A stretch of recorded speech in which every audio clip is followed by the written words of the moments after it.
Hola, hola, mi nombre es Víctor Manuel y acompáñame en este día con una nueva historia, con el libro La vida, una aventura.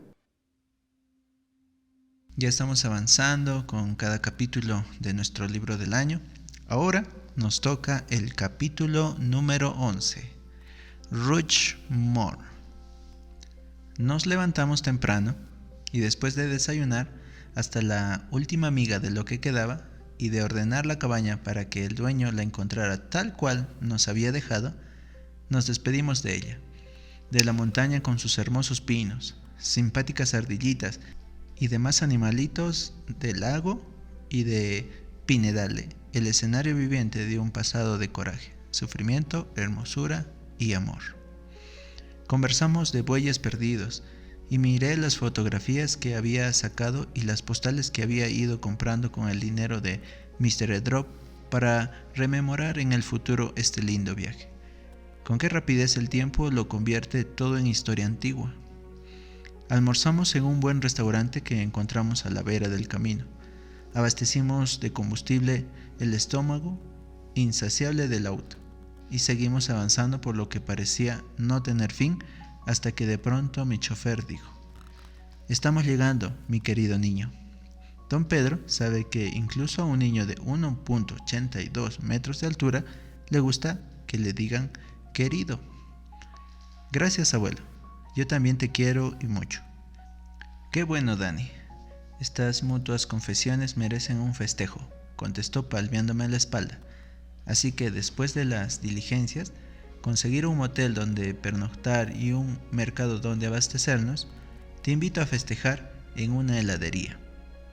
Entiendo que por acá hay una muy especial, donde elaboran sus productos en forma artesanal, empleando lo que produce su propia granja. ¿Qué te parece, Dani?» «Me parece fantástico», contesté.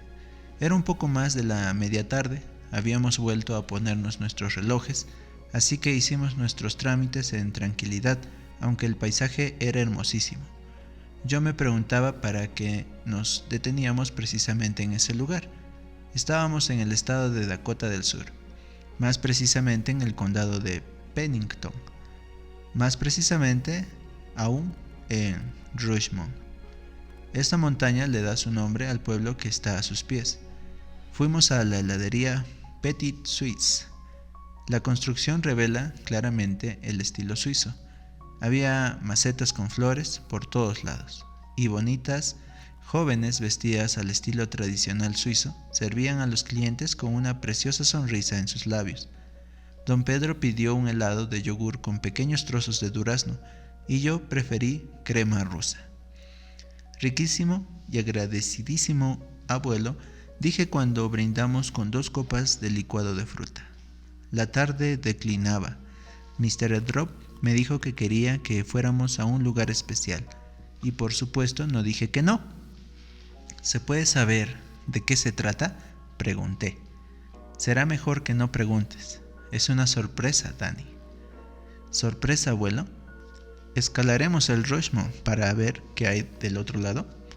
Primero tendríamos que asegurarnos qué tal andamos de calcio, porque fracturarse por allá arriba. Quiero que sepa, caballero, que mis huesos están bien, gracias. Espero que también los suyos», aseguró mi querido doctor. Salimos a estirar las piernas, como dice Mr. Drop, y noté que el camino elegido por él nos acercaba a la montaña, hasta que nos encontrábamos avanzando por una explanada flanqueada por las banderas de cada uno de los 51 estados de este país, incluidos Puerto Rico, Hawái y Alaska. Por la explanada transitaba mucha gente, todos en la misma dirección que nosotros. A su término nos encontrábamos con un amplio anfiteatro enfrente mismo del Rushmore. Previo pago del ticket de entrada, accedimos al anfiteatro donde seguramente, pensé yo, se desarrollaría algún espectáculo folclórico. En poco tiempo, las escalinatas fueron totalmente ocupadas por los turistas.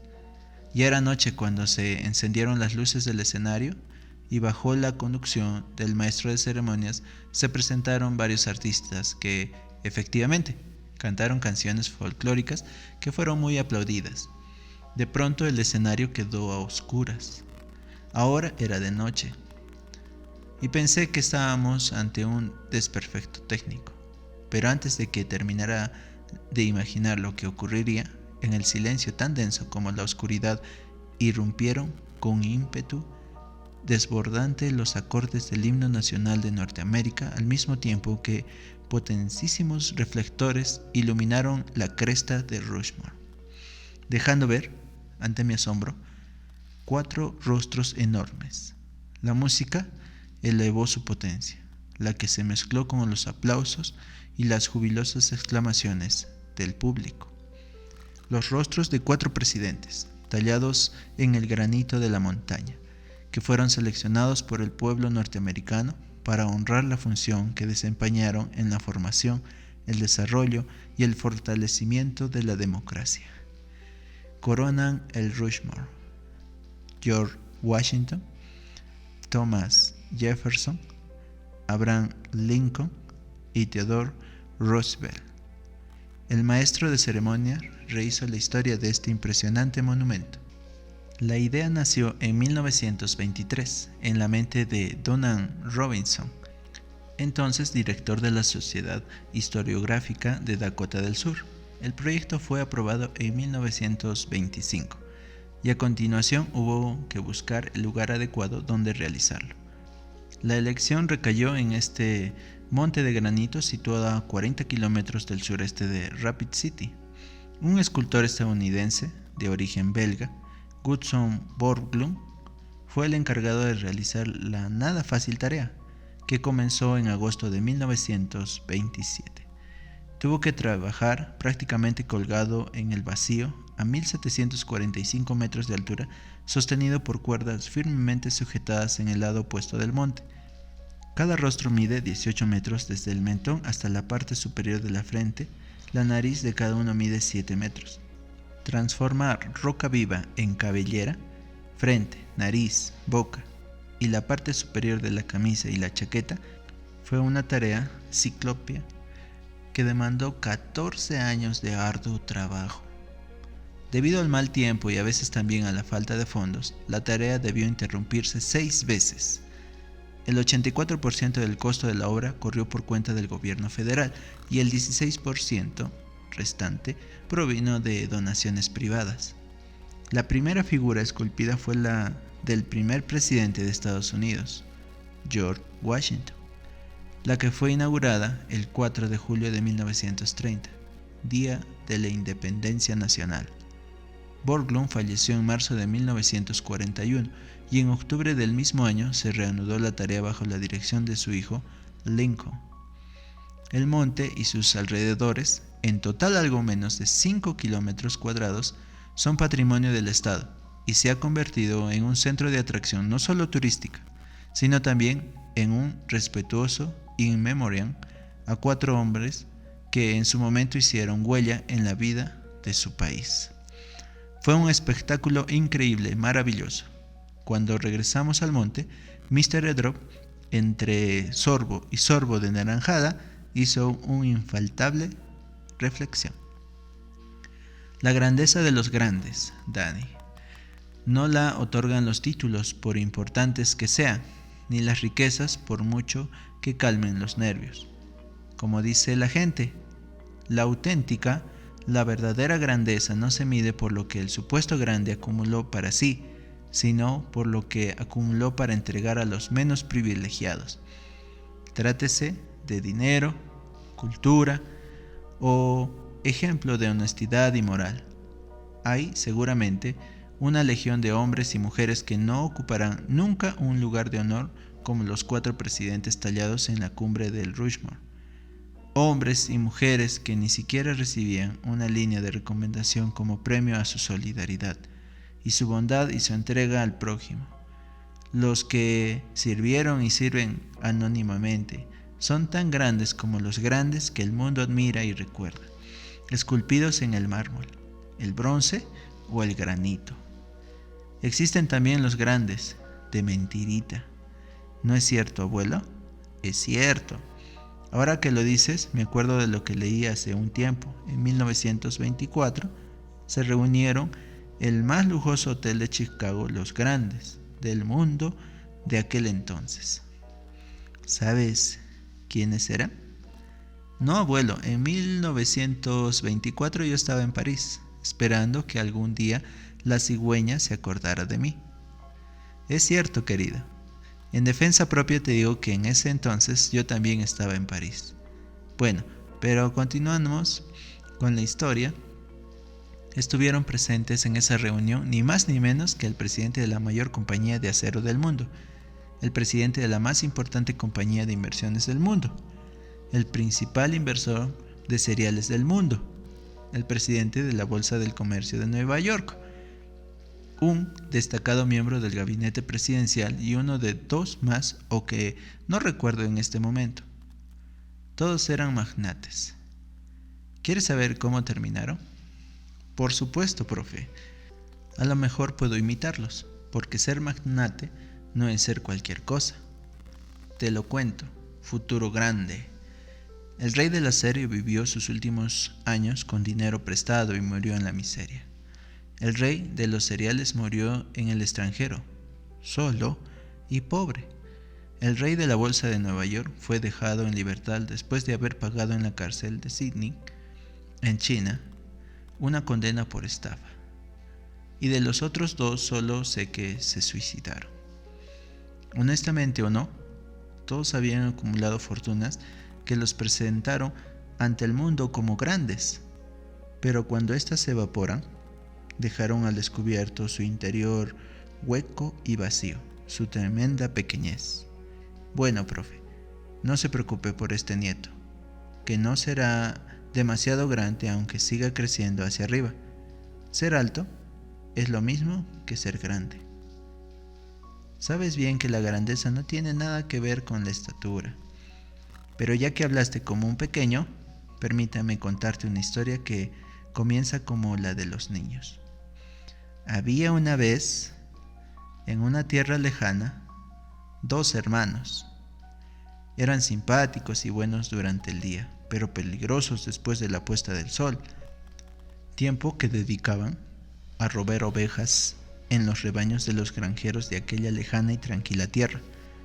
Después de un tiempo, los ladrones fueron sorprendidos y capturados. Como allá no había policías, ni jueces, ni abogados, los granjeros se reunieron para decidir qué pena, castigo, se les aplicaría. Y decidieron lo siguiente: marcarían a fuego la letra S en sus frentes. S por sinvergüenza.